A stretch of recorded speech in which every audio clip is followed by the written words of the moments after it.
সংঘাতের প্রভাব দেশের অর্থনীতিতেও জানালেন প্রধানমন্ত্রী। স্বদেশ প্রত্যাবর্তন দিবসে নেতাকর্মীদের শুভেচ্ছা। আওয়ামী লীগের যারা বা আমাদের সহযোগী সংগঠন তারাই এগিয়ে গেছে, মানুষের পাশে নিজের জীবন দিয়ে দিয়েছে, কিন্তু মানুষকে বাঁচাতে চেষ্টা করেছে। কোন বিদেশি শক্তি শেখ হাসিনাকে নিয়ন্ত্রণ করতে পারে না দাবি আওয়ামী লীগের। দেশ বড় সংকটে বলছে বিএনপি। সাভারে রাজীব ফখরুল দুই ভাইয়ের ত্রাসের রাজত্ব অভিযোগেও মামলা নেয় না পুলিশ, মাফিয়াতন্ত্র দমনের পরামর্শ। যুক্তরাজ্য থেকে ফেরত পাঠানো হচ্ছে 10,000-এরও বেশি বাংলাদেশিকে, অবৈধ অভিবাসন ঠেকাতে কঠোর সুরাক সরকার। এবং সড়কে থামছে না মৃত্যু মিছিল। কুমিল্লায় যাত্রীবাহী বাস উল্টে নিহত 5, রাজধানীতে ভবন থেকে পড়ে 3 শ্রমিকের প্রাণহানি।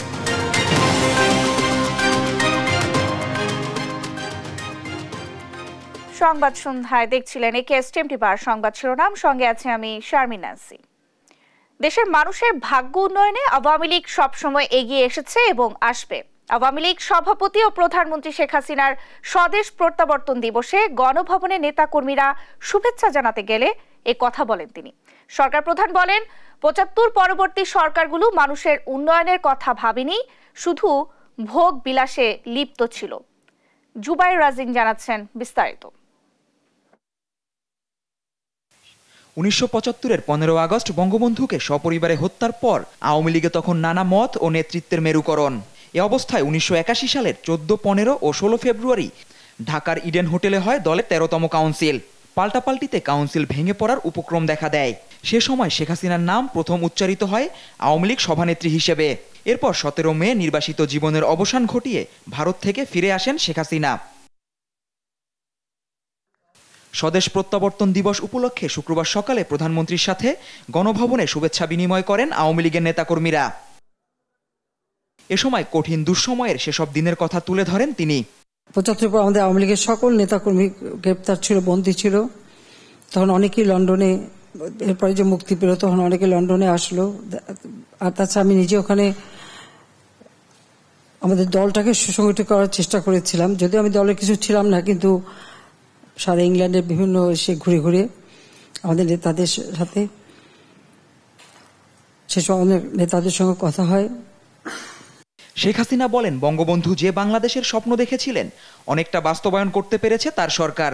আজকে বঙ্গবন্ধু শেখ মুজিব নেই, কিন্তু তার বাংলাদেশ, অন্তত এইটুকু বলতে পারি যে কিছুটা হলেও তিনি যা আকাঙ্ক্ষা নিয়ে দেশ স্বাধীন করেছিলেন এবং যে মুক্তিযুদ্ধের চেতনা নিয়ে দেশ স্বাধীন করেছে, কিছুটা হলেও সেটা আমরা বাস্তবায়ন করতে পেরেছি।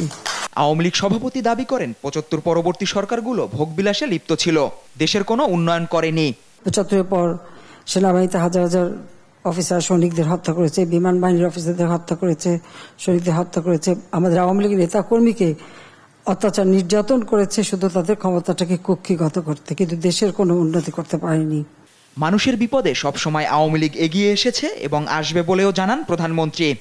সবসময় আওয়ামী লীগের যারা বা আমাদের সহযোগী সংগঠন তারাই এগিয়ে গেছে, মানুষের পাশে নিজের জীবন দিয়ে দিয়েছে, কিন্তু মানুষকে বাঁচাতে চেষ্টা করেছে। এই জুবাইর রাজিন, দেশ টিভি, ঢাকা। আওয়ামী লীগ যুদ্ধ সংঘাতের কারণে বিশ্বব্যাপী অর্থনৈতিক সংকট চলছে। দেশও এসব প্রভাবমুক্ত নয় জানিয়ে প্রধানমন্ত্রী শেখ হাসিনা বলেন, নিষেধাজ্ঞা ও পাল্টা নিষেধাজ্ঞা না থাকলে দেশ আরও এগিয়ে যেত।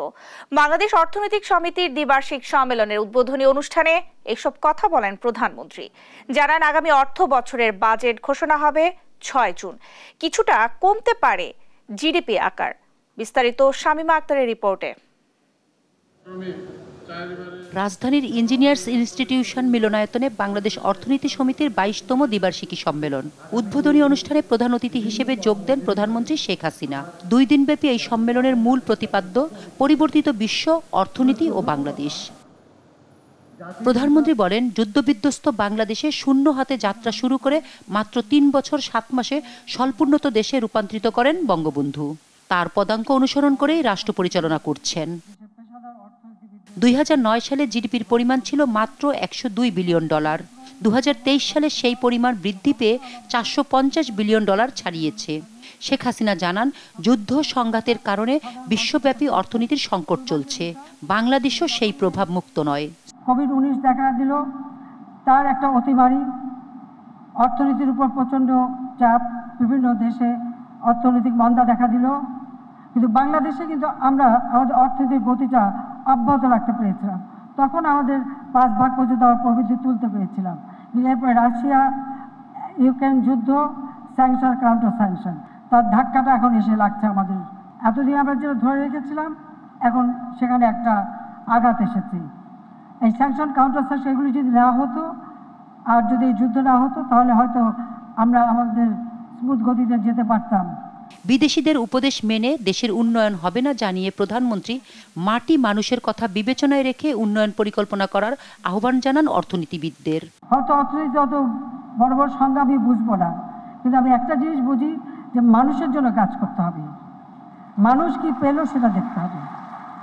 আমি অনেক বাধা অতিক্রম করি, গুলি বোমা গ্রেনেড সব কিছুই হজম করেছি, কিন্তু আমার লক্ষ্য হচ্ছে যে আমার দেশের মানুষের ভাগ্য পরিবর্তন করে এই দেশকে উন্নত করা। আমরা অনেক দূর এগিয়ে গেছি। আমি অর্থনীতিবিদদের কাছে এটাই চাই যে দেশের মাটি মানুষ, তাদের কথা চিন্তা করে আপনাদের নীতিমালা প্ল্যান প্রোগ্রাম করবেন। ওই কেউ একজন দু এক দিনের জন্য দেশে এসে আমাদেরকে উপদেশ দিয়ে যাবে, ওই উপদেশ আমাদের কাজে লাগবে না। কাজে লাগবে নিজের চোখে দেখা এবং মানুষের জন্য করা। খেলাপি ঋণের সংস্কৃতি জিয়াউর রহমানের সময় শুরু করেছিলেন বলেও জানান প্রধানমন্ত্রী। একটা মিলিটারি সরকার যখন আসে তখন দুর্নীতি তাদের নীতি হয়ে যায়। খেলাপি ঋণ এই কালচারটা কিন্তু ওই মিলিটারি ডিক্টেটর জিয়ার আমল থেকে শুরু। কিছু এলিট শ্রেণী তৈরি করা, তাদের কিছু সুযোগ দিয়ে দেওয়া। 2026 সালে এলডিসি উত্তরণে চ্যালেঞ্জ মোকাবেলা ও সুযোগ কাজে লাগানোর আহ্বান জানান প্রধানমন্ত্রী শেখ হাসিনা। এই সোনার মাটি আর মানুষ দিয়েই আমি আবার দেশ গড়ে তুলব। শামিমা আক্তার, দেশ টিভি, ঢাকা। দেশি বিদেশি কোনো শক্তি পরোয়া করেন না শেখ হাসিনা। দেশের জনগণ ও সংবিধানই শুধু আওয়ামী লীগকে নিয়ন্ত্রণ করে। আওয়ামী লীগ সভাপতি স্বদেশ প্রত্যাবর্তন দিবসের আলোচনা সভায় কথা বলেন দলের সাধারণ সম্পাদক ওবায়দুল কাদের। অভিযোগ করেন মির্জা ফখরুল বেসামাল হয়ে আওয়ামী লীগকে আক্রমণ করছেন। তৌফিক মাহমুদ মুন্নার রিপোর্ট। আওয়ামী লীগ সভাপতি ও প্রধানমন্ত্রী শেখ হাসিনার 44তম স্বদেশ প্রত্যাবর্তন দিবসের আলোচনা সভা ঢাকা জেলা আওয়ামী লীগ কার্যালয়ে আলোচনা সভার আয়োজন করে আওয়ামী লীগের কেন্দ্রীয় কমিটি। প্রধান অতিথি দলের সাধারণ সম্পাদক ওবায়দুল কাদের। শেখ হাসিনার দেশে ফেরার সেই দিনে স্মৃতিচারণ করেন দলের কেন্দ্রীয় নেতারা। বলেন সব অপশক্তি রুখে দিয়ে এগিয়ে যাবে বাংলাদেশ। আমাদের সকলের লক্ষ্য হবে একটাই, এই দেশকে যদি শেখ হাসিনার নেতৃত্বে দিতে হয়, তাহলে এই পাকিস্তানের এই রাজাকারদের বংশধরের তাদের এই মাথা উঁচু করে দাঁড়ানোর সুযোগ দেওয়া যাবে না। দিন রাত পরিশ্রম করেছেন, অক্লান্ত পরিশ্রম করেছেন। ওদের যে হুমকি ধুমকি তার মোকাবেলা করার জন্য আপনারা প্রতিটি শান্তি সমাবেশকে সফল করেছেন। এর সকল ভাগীদার হলেন আপনারা। ওবায়দুল কাদের সাফ জানান, কোন বিদেশি শক্তি শেখ হাসিনাকে নিয়ন্ত্রণ করতে পারে না। একমাত্র দেশের জনগণই আওয়ামী লীগকে নিয়ন্ত্রণ করে। শেখ হাসিনাকে কেউ নিয়ন্ত্রণ করতে পারে না। আমাদের নিয়ন্ত্রণ করে বাংলাদেশ রাষ্ট্রের জন্মের চেতনা, আমাদেরকে নিয়ন্ত্রণ করে মুক্তিযুদ্ধের মূল্যবোধ, আমাদেরকে নিয়ন্ত্রণ করে মুক্তিযুদ্ধের রণধ্বনি জয় বাংলার চেতনা। 28 অক্টোবর পালিয়ে গিয়ে মির্জা ফখরুল বেসামাল হয়ে পড়েছে বলে মন্তব্য করেন ওবায়দুল কাদের। যা ফখরুল ইসলাম আলমগীর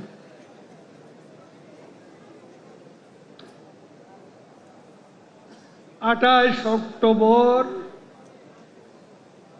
পালিয়ে গিয়ে এখন বেসামাল হয়ে প্রতিনিয়ত আওয়ামী লীগকে আক্রমণ করছে। দলে কেউ বিশৃঙ্খলা করলে শাস্তি পেতে হবে বলেও সতর্ক করেন আওয়ামী লীগ সাধারণ সম্পাদক তৌফিক মাহমুদ মুন্না, দেশ টিভি, ঢাকা। বিশ্ব পরিস্থিতির কারণে দেশের অর্থনীতি ধ্বংসের প্রান্তে এমন দাবি সরকারের খেলো যুক্তি বলে মন্তব্য করেছেন বিএনপির স্থায়ী কমিটির সদস্য ডক্টর আব্দুল মুঈন খান। বলেন, যুক্তরাষ্ট্রের প্রতিনিধি দল এসে সরকারের সাথে কথা বলায় সব সমস্যার সমাধান হয়ে গেছে এমন ভাবা সরকারের ভুল ধারণা। বিস্তারিত সাইফুল রিপোর্টের প্রতিবেদনে। শুক্রবার বিকেলে রাজধানীর ডেমরায় কারামুক্ত ঢাকা মহানগর দক্ষিণ বিএনপির সিনিয়র যুগ্ম আহ্বায়ক নবিউল্লাহ নবী ও কারাবন্দী বিএনপির সহ স্বেচ্ছাসেবক বিষয়ক সম্পাদক আব্দুল কাদের ভুইয়া জুয়েলের মালিবাগের বাসায় তার পরিবারের খোঁজ খবর নিতে যান দলের স্থায়ী কমিটির সদস্য আব্দুল মঈন খান। এ সময় বন্দী জীবনের নির্যাতনের অভিজ্ঞতা তুলে ধরেন বিএনপি নেতা নবিউল্লাহ নবী। আর আব্দুল কাদের ভুইয়া জুয়েলের মুক্তির দাবি জানান তার পরিবার। এমনভাবে মানসিক নির্যাতন করেছে, আমাকে অন্ধকারে 2 দিন পর্যন্ত আমার চোখ বেঁধে তারা অন্ধকার করে বন্দি রেখেছিল। সাংবাদিকদের প্রশ্নের জবাবে ডক্টর মঈন খান বলেন, যুক্তরাষ্ট্রের প্রতিনিধি দল সরকারের সাথে বৈঠক করা মানে একদলীয় শাসনকে স্বীকার করে নেওয়া নয়। আজকে আমেরিকাকে সমালোচনা সরকার করুক সেটা কথা নয়, আবার আমেরিকার পেছনে পেছনে সরকার ঘুরে সেটাও আপনারা দেখতে পেয়েছেন। এখানে ব্যবসা বাণিজ্য, পারস্পরিক সম্পর্ক, কূটনৈতিক সম্পর্ক, জিওপলিটিক্যাল সম্পর্ক, এগুলো নিয়ে আলাপ আলোচনা তো চলতেই থাকবে। এই আলোচনা আমেরিকা বাংলাদেশ সরকারের সঙ্গে করছে বলেই সরকার যদি ভেবে থাকে তাদের এই একদলীয় শাসন, অগণতান্ত্রিক ব্যবস্থা আমেরিকা স্বীকার করে নিয়েছে, এটা তাদের সম্পূর্ণ ভুল ধারণা। বলেন, বিশ্ব রাজনীতির দোহাই দিয়ে সবকিছুর দাম বাড়ানোর যুক্তি দেখিয়ে সরকার নিজের দুর্বলতা ঢাকার চেষ্টা করছে। বাংলাদেশের অর্থনীতি ধ্বংসের প্রান্তে এসেছে, তার কারণ বিশ্ব রাজনীতি নয়, তার কারণ হচ্ছে বাংলাদেশে এই অলিগার্কি, আমি যেটা বলেছি, সরকার এবং তার গোষ্ঠীভুক্ত কিছু সুবিধাপ্রাপ্ত ব্যক্তি যারা বাংলাদেশের অর্থনীতিকে লুটপাট করছে, সেই কারণে আজকে বাংলাদেশের অর্থনীতি ধ্বংস।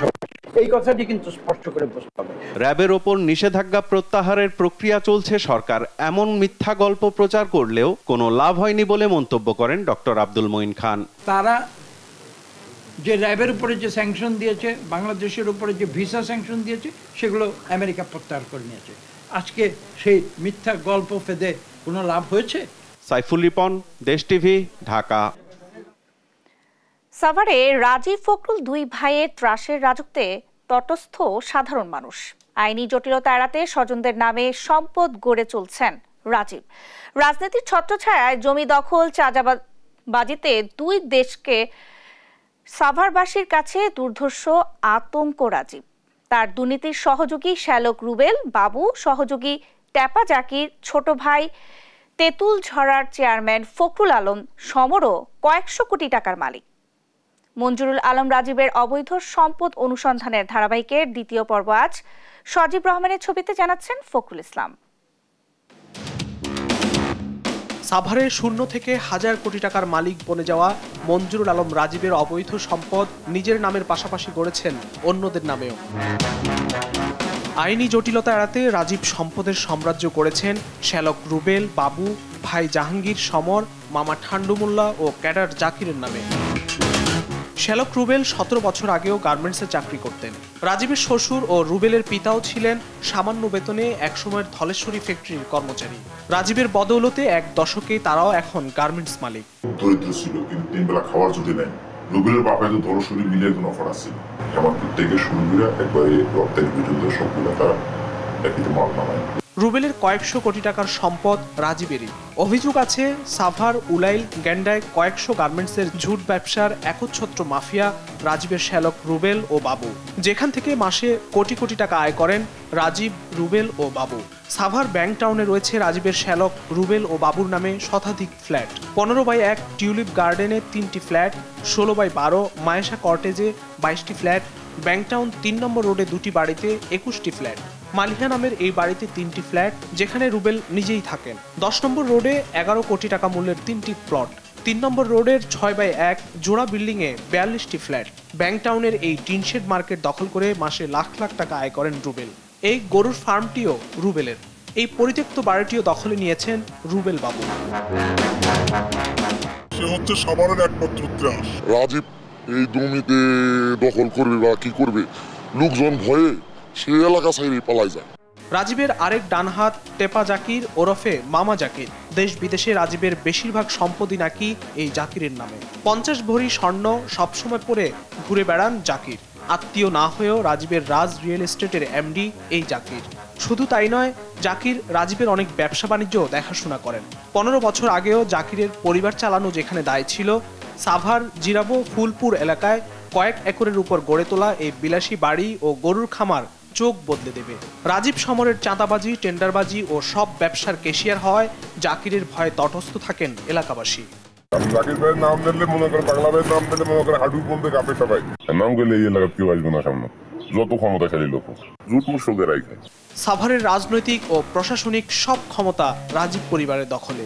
রাজীবের ছোট ভাই ফখরুল আলম সমর 2015 সাল থেকে 5 বছরের জন্য ছিলেন সাভার উপজেলার দায়িত্বপ্রাপ্ত চেয়ারম্যান। ত্রাসের কারণে রাজীব ও তার পরিবার এতটাই ভয়ঙ্কর যে তাদের বিরুদ্ধে স্থানীয় থানায় মামলা, জিডি কিছুই নেওয়া হয় না বলে অভিযোগ রয়েছে। রাজীব ও তার ভাই সমরের লাইসেন্সকৃত অস্ত্রের পাশাপাশি তার ক্যাডার বাহিনীরও রয়েছে অবৈধ অস্ত্র। সাভারের মাদক ব্যবসার নিয়ন্ত্রকও এই রাজীব পরিবার। সাভারে রাজীবের রয়েছে বিশাল এক হিংস্র ক্যাডার বাহিনী। তার আরেক অনুসারী এই আতিকও 7 বছরে 100 কোটি টাকার সম্পদ গড়েছেন সাভারে। এত সব অভিযোগের বিষয় জানতে রাজীবের কাছে গেলে তিনি মানুষের প্রতি করুণার কথা জানান। মানুষ কাজ করতে গেলে তো আলোচনা সমালোচনা দুইটাই থাকবে, তাদের উদ্দেশ্যে আমার করুণা করা ছাড়া আর কিছু নেই। ট্রান্সপারেন্সি ইন্টারন্যাশনাল বাংলাদেশ টিআইবি বলছে, এমন মাফিয়া তন্ত্রের বিরুদ্ধে রাজনৈতিক ব্যবস্থার পাশাপাশি নিতে হবে প্রশাসনিক ব্যবস্থাও। সাধারণ মানুষ মুখ খুলবে কোন যুক্তিতে বা কোন সাহসে? এগুলোর যারা পর্যবেক্ষক, এগুলো যারা নিয়ন্ত্রক সংস্থা, প্রশাসন, আইন প্রকাশন, তারাই তো এদের এই ধরনের ব্যক্তির হাতে করায়। মঞ্জুরুল আলম রাজীব ও তার পরিবারের দখল, নির্যাতন থেকে বাঁচাতে এখনই উদ্যোগ নেওয়ার দাবি সাধারণ মানুষের। ফখরুল ইসলাম, দেশ টিভি, ঢাকা। সংবাদ সন্ধ্যায় আরো থাকছে। ফের দাবদাহের ভোগান্তি, সোমবার থেকে বৃষ্টির পূর্বাভাস, গরমের সরবরাহ সংকট অজুহাতে অস্থিরতা নিত্যপণ্যের বাজারে।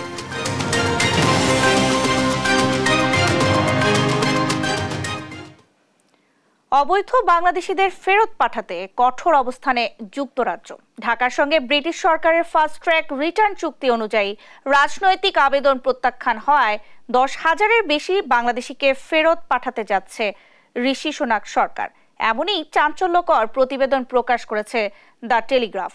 অভিবাসন বিষয়ক মন্ত্রী জানান, যুক্তরাজ্যে অবৈধ প্রবেশ ঠেকাতেই এই পদক্ষেপ।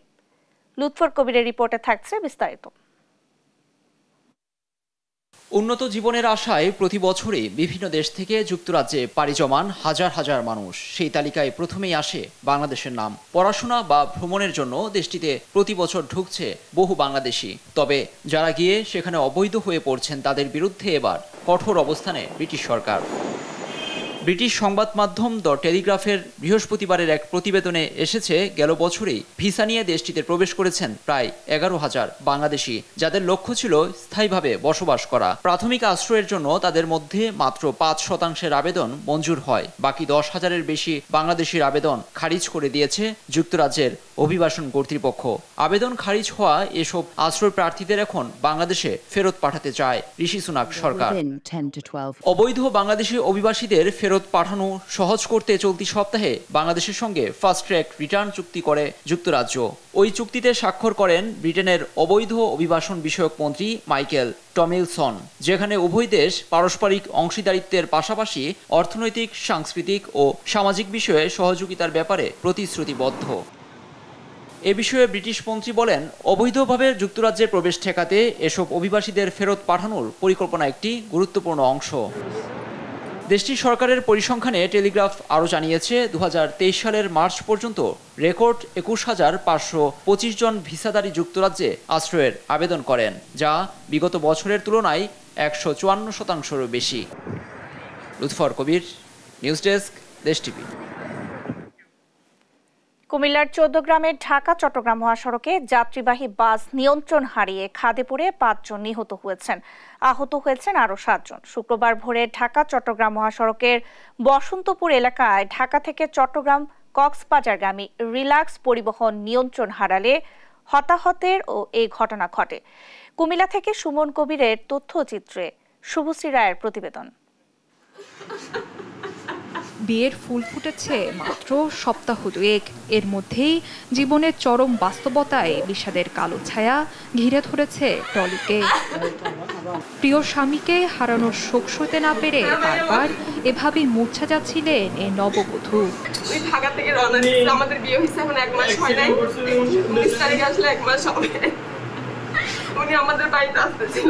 কুমিল্লা চৌদ্দগ্রামে বাস উল্টে প্রাণ হারানোদের একজন পলাশ। শ্বশুরবাড়ি যাওয়ার হলো না, পথে হতে হলো লাশ। শুক্রবার ভোরে ঢাকা থেকে কক্সবাজার যাচ্ছিল রিল্যাক্স পরিবহনের বাসটি। যাত্রাপথে চৌদ্দগ্রামের বসন্তপুরে পৌঁছালে নিয়ন্ত্রণ হারিয়ে পড়ে যায় খাদের পাশে। এতে মুহূর্তেই ঝরে যায় তরতাজা কতগুলো প্রাণ, আহত হন আরো অনেকে।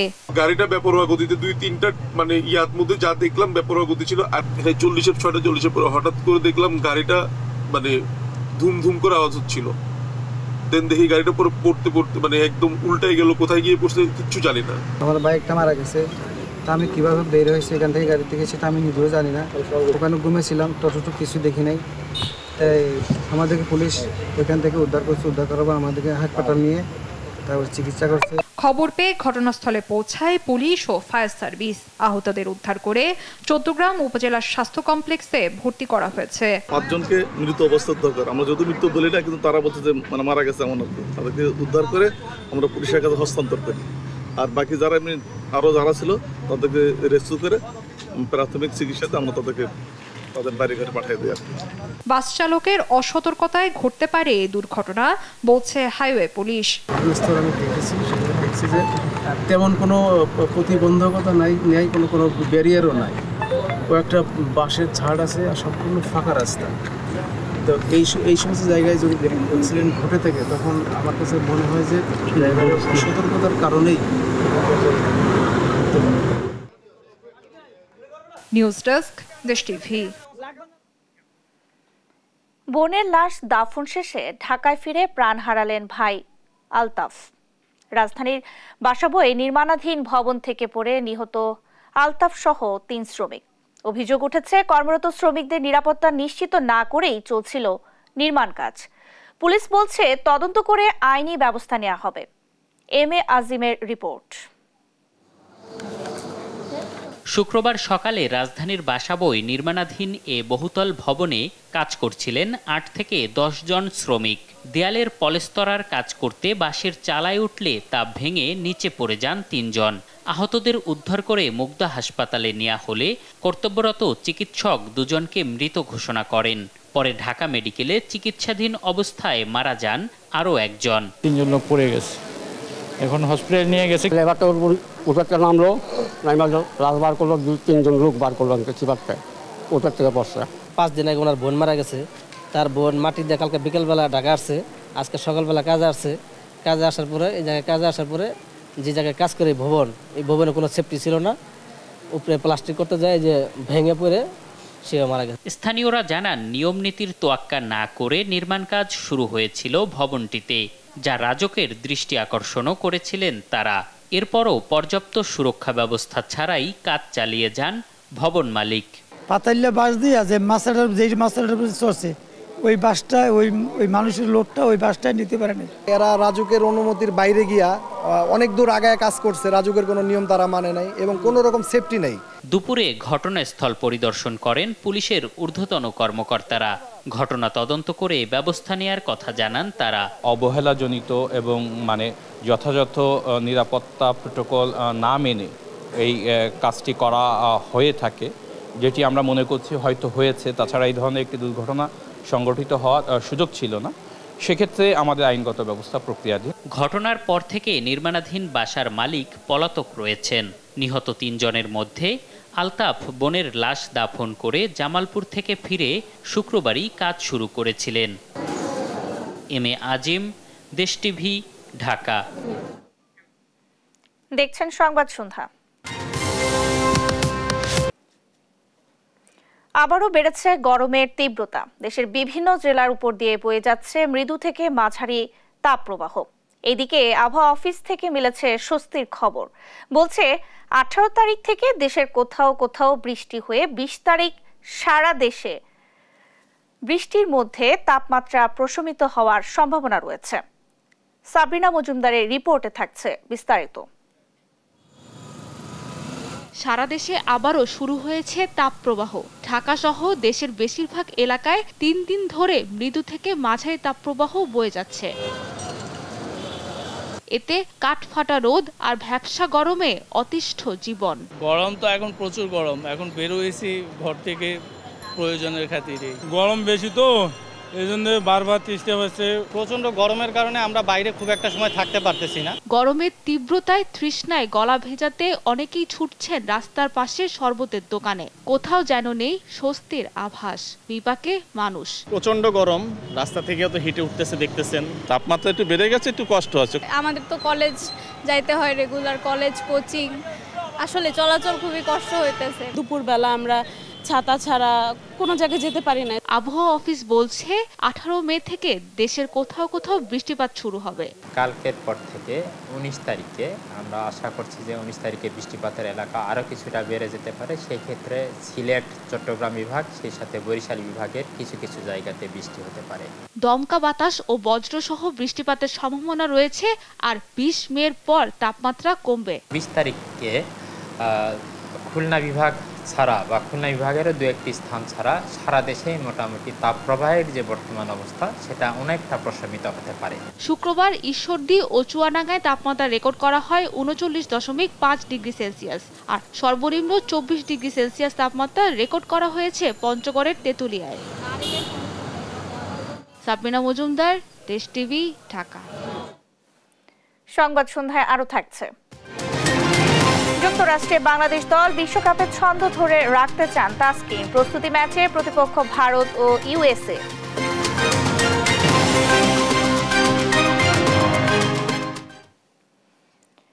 সরকারের নানা উদ্যোগ, প্রতিশ্রুতি এবং অভিযানের পরেও কমছে না নিত্যপণ্যের বাজার। কারসাজি করে দ্রব্যমূল্য বৃদ্ধি যেন মুনাফালোভী ব্যবসায়ীদের সংস্কৃতিতে পরিণত হয়েছে। এতে সর্বশান্ত হচ্ছেন নিম্ন ও মধ্যম আয়ের মানুষ। মাঝারুল ইসলামের রিপোর্ট। সাইফুল ইসলাম বাজারে মাছ কেটে সামান্য উপার্জনে টানছেন সংসারের ঘানি। বাজারে নিত্যপণ্যের ঊর্ধ্বগতিতে মিলছে না কোনো হিসেব। যে টাকা আয় তাতে মায়ের ওষুধ, সন্তানদের পড়াশোনা সহ সংসারের খরচে মাস শেষে শূন্য হাত। সব নিত্যপণ্যের দাম একটু ঊর্ধ্বগতি, সেই হিসাবে যাই ইনকাম হয় আল্লাহ যাই দেন রাখতে পারি না, এই হলো কথা। সংসারে খরচ আছে তো, ছেলে মেয়ের লেখাপড়ার খরচ, ঘর ভাড়া, নিজের খরচ, এইভাবে রিজার্ভ রাখতে পারি না। শুক্রবারের কারওয়ান বাজারে আসা নিম্ন মধ্যবিত্ত থেকে মধ্যবিত্ত বেশিরভাগ মানুষেরই আয় ব্যয়ের সমীকরণটা সাইফুলের মতোই। সপ্তাহখানেক ধরে দাম আকাশচুম্বী গরিবের আমিষখ্যাত ডিম আর পোল্ট্রি মুরগির। সুখবর নেই সবজির বাজারেও। বেগুনের দাম ছুঁয়েছে শতক। বেশিরভাগ সবজির দামই 50-এর উপরে। দেশের জনগণ অসহায়। যেখানে আমি 1 কেজি খেতাম সেখানে আমি হয়তো 250 গ্রাম 1 পোয়া নিয়ে খাচ্ছি। মধ্যবিত্তদের জীবন বাঁচানো জুলুম। বাজারের অবস্থা এখন খুবই আশঙ্কাজনক। এখানে দেখা যাচ্ছে সব জিনিসের দাম অনেক বেশি। প্রতিটা জিনিসের দাম অগ্নিমূল্য, ক্রয় ক্ষমতার বাইরে গেছে। এখন সাধারণ আমরা যে পাবলিক, আমরা তো হিমশিম খাচ্ছি। ডলারের দাম বৃদ্ধির অজুহাতে ঈদকে সামনে রেখে চড়া সব ধরনের মশলার দাম। ডলারের দাম বাড়ার ডিক্লারের পর থেকে মশলার দাম অনেক বাড়ছে। বিশেষ করে এলাচির দাম প্রায় কেজিতে 1400-1500 টাকা করে বাড়ছে। এবং কি জিরা, দারচিনি, লং, গোলমরিচ এগুলির দাম কেজিতে 150 টাকা করে বাড়িয়ে গেছে। বাজারের অস্থিরতার পেছনে সরকারের মন্ত্রীরা সিন্ডিকেটকে দুষলেও শক্ত ব্যবস্থা নিতে দেখা যায়নি। বাজারে তদারকি বাড়ানোর পরামর্শ ক্রেতাদের। মাঝহারুল ইসলাম, দেশ টিভি, ঢাকা। দেখছেন সংবাদ সন্ধ্যা। নিষিদ্ধ জঙ্গি সংগঠন জামায়াতুল আনসার ফিল হিন্দাল সারকিয়ার প্রধান শামীম মাহফুজের দেয়া তথ্যের ভিত্তিতে সংগঠনটির প্রধান অস্ত্র সরবরাহকারী আব্দুর রহিমকে আটক করেছে পুলিশের কাউন্টার টেররিজম ইনভেস্টিগেশন বিভাগ সিটিটিসি। শুক্রবার দুপুরে ডিএমপি মিডিয়া সেন্টারের সংবাদ সম্মেলনে সিটিটিসি জানায়, বান্দরবানের গহীন জঙ্গলে আস্তানা গড়ে অস্ত্র মজুদ করছিল সংগঠনটি। শাহেদুজ্জামান সাকিবের রিপোর্ট। নিষিদ্ধ জঙ্গি সংগঠন জামাতুল আনসার ফিল হিন্দাল সারকিয়ার প্রধান অস্ত্র সরবরাহকারী আব্দুর রহিম গেল বুধবার গাজীপুরের কালিয়াকৈর থেকে তাকে আটক করে পুলিশের counter terrorism and transnational crime CTTC. শুক্রবার দুপুরে ডিএমপি মিডিয়া সেন্টারে সংবাদ সম্মেলনে সিটিটিসি প্রধান জানান, গেল বছরের জুনে জঙ্গি সংগঠনের প্রধান শামীম মাহফুজকে গ্রেপ্তারের পর তার দেয়া তথ্যে আব্দুর রহিমকে গাজীপুর থেকে আটক করা হয়। জিজ্ঞাসাবাদে তার কাছ থেকে এই সংগঠনের প্রতিষ্ঠার বা এই সংগঠন তৈরির বিভিন্ন বিষয়, এই সংগঠনের প্রশিক্ষণ, এই সংগঠনের অর্থ সংগ্রহ, এই সংগঠনটির অস্ত্র কালেকশন, পাশাপাশি কুকি চীনের সাথে চুক্তি সহ নানাবিধ বিষয়ে আমরা তাকে জিজ্ঞাসাবাদ করেছি। পার্বত্য অঞ্চলে যখন এই জামাতুল answer field Hindal সার্কিয়ার training camp আবিষ্কৃত হয় এবং যৌথ বাহিনীর অভিযান শুরু হলে এই আব্দুর রহিম পার্বত্য অঞ্চলে সে একাধিকবার তাদেরকে অস্ত্র সরবরাহ করেছে। আটক আব্দুর রহিমকে সাথে নিয়ে বান্দরবানের গহীন জঙ্গলে অভিযান চালিয়ে বিপুল পরিমাণ অস্ত্রও উদ্ধার করা হয়। 7টি দেশি তৈরি বন্দুক, দেন 1 শুটার গান একটি, গুলি 16 রাউন্ড, শর্টগানের কার্তুজ 11 রাউন্ড এবং 24 রাউন্ড খালি খোসা। সবচেয়ে ভয়ঙ্কর বিষয় হচ্ছে তার এই হেফাজত থেকে আমরা একটা গ্যাস মাস্কও উদ্ধার করতে সক্ষম হয়েছি। অপরাধীরা জঙ্গলে টিকে থাকার জন্য মোবাইল নেটওয়ার্ক বুস্টার সহ যাবতীয় সরঞ্জাম মজুত করে রাখে বলেও জানায় সিটিটিসি। শাহিদুজ্জামান সাকিব, দেশ টিভি, ঢাকা। দেখছেন সংবাদ সন্ধ্যা।